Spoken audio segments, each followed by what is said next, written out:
Hi, welcome to week 24 of Discipleship Equip. Last week we began this three-session series on three primary relationships, and essentially it's just three primary discipleship relationships, which we find here in John chapter 17, which is often referred to as Jesus' high priestly prayer. It's the prayer he prayed with his disciples just before he went to the garden where he would pray in solitary. But here he's praying with them, gathered around him, and he's saying some incredibly profound things. I can't even begin to touch on everything that is here in this prayer in John 17. But I just want to hit a few of the high points that pertain specifically to discipleship. We talked about how last week, how the first relationship revealed here in verses 1 through 5 deals with our relationship with the Father, with God himself, and it's our upward relationship. But here, beginning in verse 6, Jesus refocuses now, and he moves to what I would say is more of an inward focus. He's focusing on those who have come in to be with him. We see this in verse 6 where Jesus prays, "I have revealed you to those whom you gave me out of the world. They were yours, you gave them to me, and they have obeyed your word. Now they know that everything you have given me comes from you. For I gave them the words you gave me, and they accepted them. They knew with certainty that I came from you, and they believed that you sent me. I pray for them. I am not praying for the world, but for those you have given me, for they are yours. All I have is yours, and all you have is mine. And glory has come to me through them."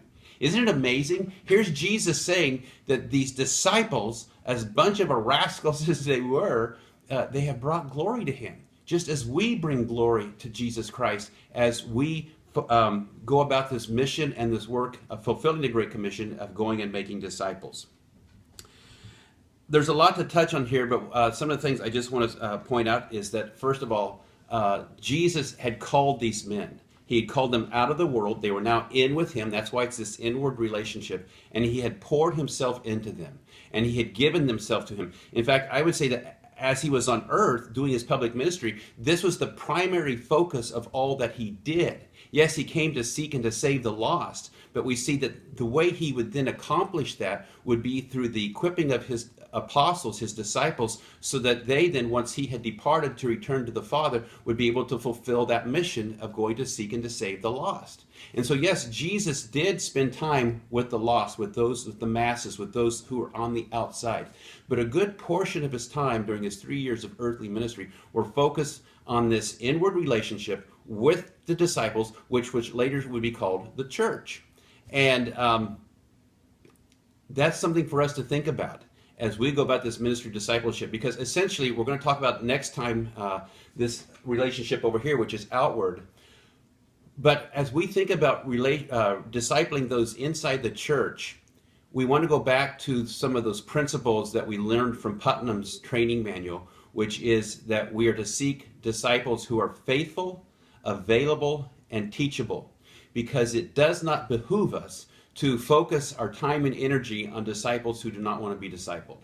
It's not their time yet. It's just not the right season of life, whatever the case may be. But we need to pray and seek those people who are eagerly seeking to be disciples, who will then go and make disciples. So we look for people who are faithful, that is, they're willing to do what they say they will do, they're available, they'll make time for discipleship, and they're teachable. They have humility, and they're willing to learn what it is that you present and what you share with them, teach them during your times of discipleship and just in the dailiness of life. So just important to remember, this is one aspect of discipleship. There's a little different criteria, a little different approach on this side. Next week we'll look at this side over here, which is different yet.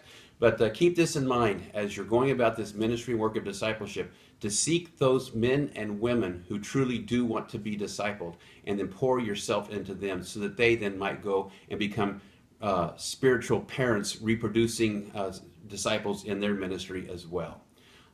Just remember to continue to pray for your Bless My Five. We'll talk more about them next week. And continue to seek to be a disciple who makes disciples of Jesus Christ. Have a great week.